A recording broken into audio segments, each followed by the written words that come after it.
Toyin Agbetu is a British African social rights activist and founder in 2000 of the Pan-African group Legalai. Agbetu emerged on the international stage on March 27, 2007, during a Westminster Abbey church service held to recognise the 200th anniversary of Great Britain's abolition of the Slave Trade Act 1807.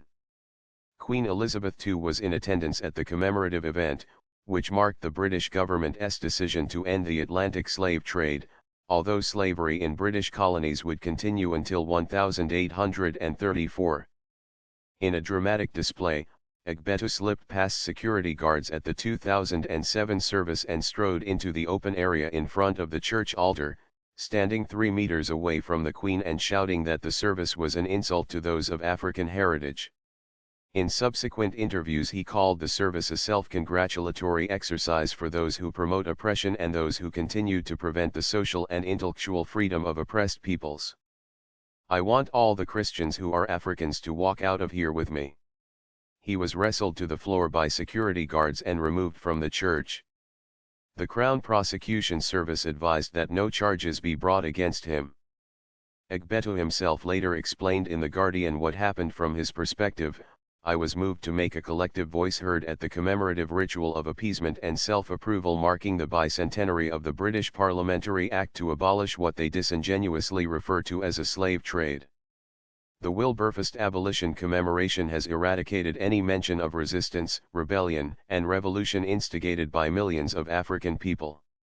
I stood up with my arms raised in a gesture of nonviolence and said "not in our name" to Dr. Rowan Williams, who was attempting to lead the congregation, which included a number of African people, to their knees to beg God's forgiveness for slavery.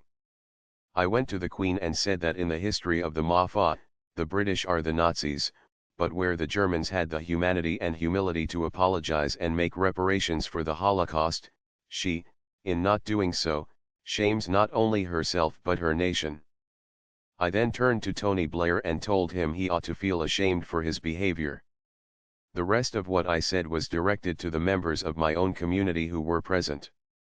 I don't believe it was right for us to have remained in a venue in which the British monarchy, government, and church, all leading institutions of African enslavement during the Mafa, collectively refused to atone for their sins. Then a gang of men attempted to drag me out through the back door on my knees. I strongly asserted that I would be walking through the front door, on my feet, as an African. From late 2007, Agbetu wrote a weekly column called Nyansepo for the New Nation newspaper, and in 2009 started a weekly interactive community radio program called the Pan-African Drum.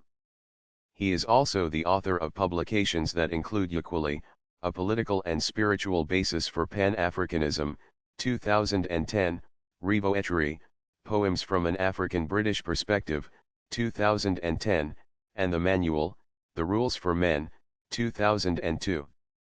Having founded in 2000 the Legalai organization, with the aim of challenging negative media representations of the African British community, Agbetu in 2010 resigned as the head of Legalai to become its curator-administrator. Legalai is described on its website, legally.org, as a pan-African, human rights-focused, non-profit voluntary organization. We work for the socio-political and spiritual empowerment of African people with heritage direct from Africa or indirectly via African diasporic communities, such as those in the Caribbean and South America.